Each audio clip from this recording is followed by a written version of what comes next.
Our ancestors put so much importance to the departed. During the Victorian era, for instance, Americans consider post-mortem photographs as an important part of their culture. They even put these images in their lockets or distribute them to friends and relatives. Soon, Filipinos followed suit. In fact, grieving families usually hired photographers or painters to capture their loved ones' final moments. This fascinating photo is another gem from the defunct magazine El Renacimiento Filipino. It shows a child with a rare medical condition called Creepiest parasiticus. This happens when conjoined twins fail to separate in the uterus. As a result, one of the twins die and reabsorbed, leaving only a few body parts intact at the time of delivery. Also known as parasitic twin. This is the same condition that has affected Rudy Santos, a former circus performer, now in his early 60s. Rudy is the oldest person in history to ever live with such deformity.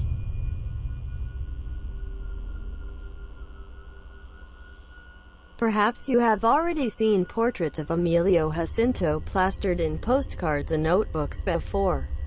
Surprisingly, his first and only existing photo was actually his last one.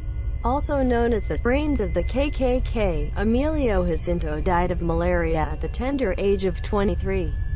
At that time, people in Nueva Ecija was also accustomed to the ritual of taking post-mortem photographs. The Garodo, who owns Casa Garodo Museum, were among Cebu's most influential families during the Spanish era. In fact, Bishop Juan Bautista Perfecto Garodo, the corpse shown above, served as Cebu's first Filipino bishop. He died in 1934 and was laid to rest using the traditional practices of that era. And in case you're wondering, the cloth encircling Bishop Garodo's head was purely for sanitary purposes. It stopped insects from entering his mouth and also prevented possible bacterial transmission.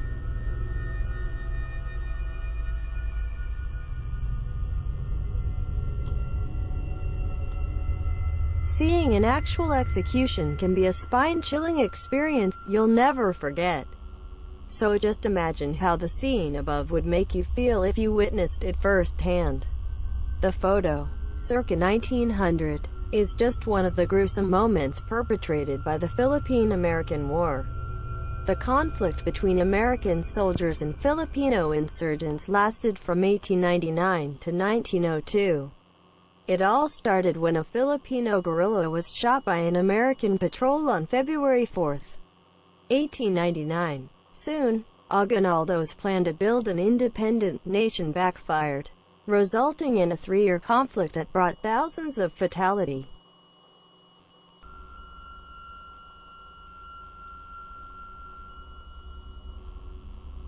Water cure was a rampant torture method during the Philippine-American War. President Roosevelt even bragged that nobody was seriously damaged when American soldiers used it against Filipino insurgents. Or so he thought. Truth be told, water cure is an inhumane and potentially fatal method of punishment. It was done by forcing a large bamboo stick to a person's mouth. Gallons of water would then be poured down his throat, causing the stomach to bloat. If the person still refuses to answer, somebody would forcibly push the water out of his mouth. Only half of the torture victims managed to survive.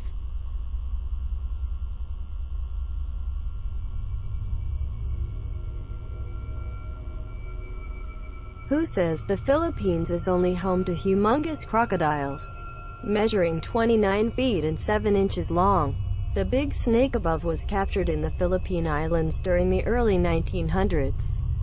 The caption describes the animal as a boa constrictor, which was obviously skinned and all its meat already removed. However, boa constrictors are more common in South America, where it can grow up to 13 feet.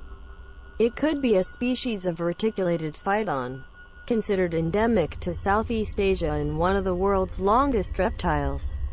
They are non-venomous constrictors, meaning they don't swallow their prey and only squeeze humans to death if feel threatened.